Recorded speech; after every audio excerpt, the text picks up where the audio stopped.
Every spring, gardeners all over the country drag last year's containers out back, dump the soil, and drive straight to the garden center to buy the exact same thing they just threw away.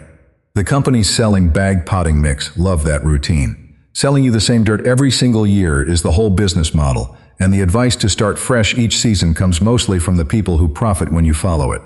Sounds like good advice. It is, for somebody. Just not for you, because that tired mix sitting in your old pots can be refreshed, recharged, and reused for years, for pennies. With a few honest exceptions we'll get to. So what actually wears out in a bag of potting mix? Not the dirt. The mix itself is mostly peat, bark, and perlite, and those ingredients hold their shape for years. What disappears is the food. Gardener Supply points out that potting soil loses its nutrients over time as plants draw them out, which means the mix at the end of a season is structurally fine and nutritionally empty. It has also usually compacted into a tight gray brick that sheds water instead of absorbing it. Neither problem means the soil is trash. Oklahoma State University Extension tells home gardeners they can reuse and recycle potting mix from the past year or two instead of replacing it all. That's a university extension service with no soil to sell you, saying the quiet part out loud. So here are 9 ways to put last year's mix back to work, in roughly the order you'd use them, starting with the simplest fix there is. Number 1. Fluff it and rehydrate it. If the plants that grew in a pot were healthy, the most common problem with the leftover mix is purely physical. It has packed down into a dense block, and the peat in it has dried so completely that water rolls off the top instead of soaking in. The fix costs nothing but a little time. Dump the pot onto a tarp, or an old shower curtain, or straight into a wheelbarrow, and break the clumps apart with your hands or a hand cultivator. If working at ground level is hard on your knees or your back, spread the tarp on a patio table and stand while you work. Do 1 or 2 pots at a time. No 40-pound bags, no shoveling, nothing your shoulders will complain about tomorrow. Once the mix is loose, it needs water, and bone-dry peat will fight you on that. Pour warm water over the pile slowly and turn it as you go, the way you'd fold batter. A single drop of dish soap in the watering can break the surface tension and lets the water soak in instead of beating up. You'll feel the change in your hands. The gray dust turns dark and springy again, and when you squeeze a fistful, it holds together without dripping. At that point, you've rebuilt the texture you'd otherwise be paying for, because that fluffy, moisture-holding structure is most of what the bag price buys. For containers growing flowers and foliage that aren't heavy feeders, fluffed and rehydrated mix, with a little feed stirred in, will carry you through another full season. Number 2. Screen out the old roots. Tip a pot over and last year's root ball usually comes out still holding the shape of the container. The fine roots, the ones thin as thread, can stay right where they are. They break down within a season and feed the soil as they go. The thick, woody ones are worth pulling. Shake the loose mix off the root ball, toss the dense mass of roots into the compost, and crumble everything else back into your pile. For more than a few pots, a screen speeds this up considerably. Lay a square of hardware cloth, the kind with openings about ½ an inch across, over the top of a wheelbarrow and rub the old soil through with a gloved hand. Soil falls through, roots and stones stay on top. A piece of an old window screen propped across 2 buckets does the same job for finer mixes. Screening also doubles as an inspection. Old root channels are where problems hide over winter, and rubbing the soil through a screen puts every handful of it in front of your eyes. You'll spot grubs, ant colonies, and anything else that moved in, and you'll know exactly what you're returning to service before it goes under a new plant. A couple of minutes per pot, and the mix comes out looking close to what's in a fresh bag. Number 3. Blend it 50-50 with compost. With the mix fluffed and screened, the cheapest recharge is probably sitting in a corner of your yard already. Blend the old soil roughly half and half with finished compost, and you've restored structure and nutrition in a single pass. Gardener Supply recommends blending new material into old soil rather than treating last year's mix as waste, and compost does that job better than another bag ever could. Because compost brings biology along with it. Worms, beneficial microbes, and a slow, steady supply of nutrition that bagged mix doesn't contain. Plenty of longtime container gardeners will tell you a 50-50 blend of old mix and homemade compost outgrows brand new bagged soil, and it costs nothing but the turning of a pile. If you don't keep a compost pile, the same arithmetic works with 1 bag of fresh mix stretched across 2 seasons of soil. Half old, half new, every container filled for half price. Either way, the blend suits vegetables, annuals, and hanging baskets, the hungry crowd that strips soil fastest. And whatever your neighbor is spending on a cart full of bags every spring, you're spending half of it or less for soil that performs at least as well. Number 4. Recharge it with a slow-release organic feed. Containers eat compost faster than most backyard piles can produce it, so some years there isn't enough to go around. For those years, restore the old mix with a balanced, slow-release organic fertilizer instead. Look for the granular type that lists ingredients like feather meal, bone meal, and kelp on the label. Work a few handfuls through your pile of refreshed soil, and that feed releases nutrition over months rather than weeks, which is exactly the pace reused soil needs. One modest bag treats an entire season's worth of containers and costs less than the soil it saves you from buying. Worm castings are the upgrade, if you can find them or make them. A scoop stirred into the top few inches of each container wakes up tired soil the way coffee wakes up a tired gardener. And you don't even need to dump the pot to use this method. Gardener Supply describes recharging containers right in place, sprinkling fertilizer and compost over the surface, and letting normal watering carry the nutrition down to the roots. For big planters you'd rather not wrestle. That surface recharge is the whole job. No lifting, no dumping, no mess on the patio. The plant gets fed, the soil gets richer, and the heaviest thing you picked up was a scoop. Number 5. Bottom fill your big containers. Stand next to a half-barrel planter and picture where the roots of an annual spend their season. The answer is the top portion of the pot, roughly the depth of a trowel blade. Petunias, geraniums, even most container vegetables do their feeding in that upper zone. Which means that when you fill a large planter top to bottom with premium mix, you're burying real money's worth of soil where roots may never reach it. Plant Addicts lists bottom filling as one of the smartest uses for old potting soil.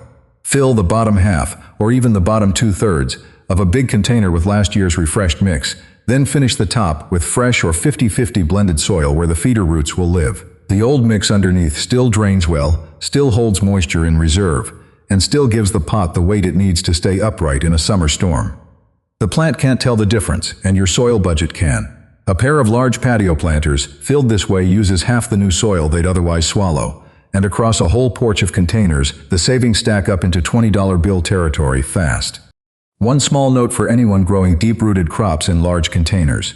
Carrots, full-size tomatoes, and anything else that drives roots downward will use more of the pot's depth, so for those, make the fresh layer deeper and let the old mix take just the bottom third. If you're finding this useful, take a second and hit subscribe. This channel runs on budget gardening like this every week, all of it from the school of never buying the same thing twice. Number 6. Top dress your established beds. Some soil is too far gone for container duty. Maybe it grew 3 straight seasons of hungry annuals and feels thin no matter what you stir in, or maybe it's mostly perlite dust at the bottom of the pile. That soil still has work left in it. Spread it about an inch deep over perennial beds, rake it in around the base of shrubs, or use it to fill the low spots where the lawn dips and puddles. Plant Addicts recommends working old potting soil into established garden beds, where it loosens heavy native ground and adds organic matter as it breaks down. If you garden on clay, your beds will drink the stuff up and thank you for years. This is also the gentlest option on the list for anyone who'd rather not push a loaded wheelbarrow across the yard. Carry it one small bucket at a time, scatter it where it's needed, and let the rain and the worms handle the rest. There's no schedule and no deadline. Every time you empty a pot, another bucket of free soil conditioner goes onto the garden, and the bed improvement that would otherwise mean a truckload of purchased amendments happens a little at a time, all season long. Number 7. Pot up divisions and giveaway plants.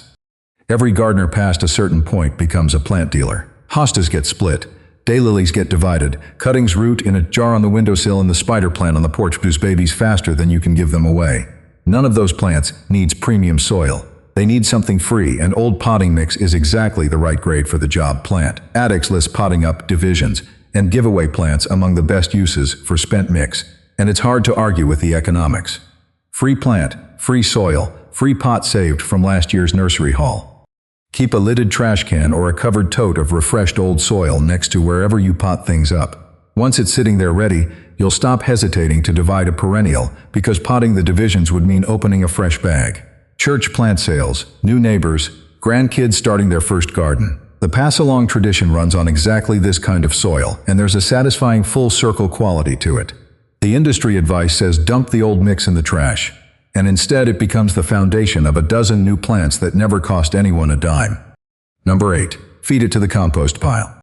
Whatever's left over after all of the above goes into the compost, and it earns its keep there. Old potting mix layered between kitchen scraps and fresh grass clippings does the same work shredded leaves do. It adds bulk, keeps air moving through the pile, and covers wet material so the pile stays tidy and doesn't draw flies. The peat and bark in the mix break down slowly, which helps the pile hold its structure between turnings. Plant Addicts calls composting one of the simplest ways to retire old potting soil, and months later it comes back out the other end as part of finished compost, richer than it went in. There's a tidy justice in that loop. The soil you were told to throw away becomes part of the compost that recharges next year's containers, which means the bag you bought years ago keeps paying you back indefinitely. One purchase, recycled for as long as you keep gardening. Number 9. The honest exceptions, when you sterilize and when you let it go. Everything above assumes the plants that grew in that soil finished the season healthy. Disease and pests cancel the whole arrangement. If a container grew tomatoes that collapsed with blight, if your impatiens melted down with downy mildew, or if you tip out a pot and find the soil swarming with fungus gnats or riddled with larvae, that batch does not get blended, top-dressed, or handed to the grandkids. Gardener's Supply draws the same line.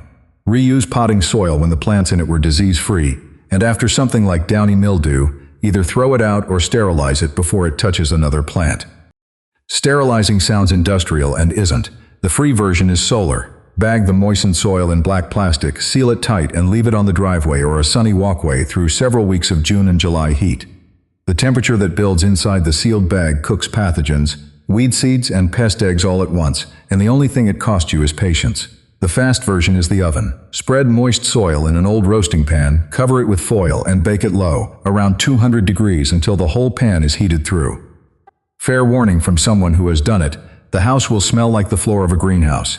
So pick a day you can open the windows and use a pan you don't plan to roast a chicken in afterward. The LSU Ag Center notes that sterilizing the soil is the way to be sure reused mix is clean, and for anything destined to hold seedlings, that certainty is worth the trouble. And sometimes the right answer is the trash can. One pot of blighted soil is not worth gambling next year's tomato crop over, and no amount of frugality changes that. Letting one bad batch go is the price of confidently keeping the other 8. The companies want you tossing all of it every spring. You only ever need to toss the sick ones. Add it up across a season. A porch or patio with a dozen good-sized containers swallows a small fortune in bagged mix if you start from zero every spring.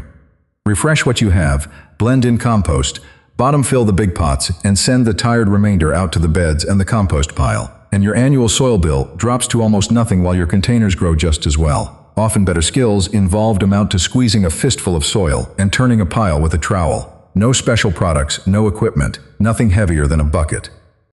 Remember where this started. Selling you the same dirt every single year is the whole business model, and now the other half of that sentence belongs to you. Because refusing to buy the same dirt twice is your business model. Last year's soil isn't waiting for the landfill. It's waiting behind the shed for the 5 minutes of attention that turns it back into this year's garden. If saving real money in the garden sounds like your kind of gardening, there are plenty more videos like this on the channel. Thanks for watching, and I'll see you in the next one.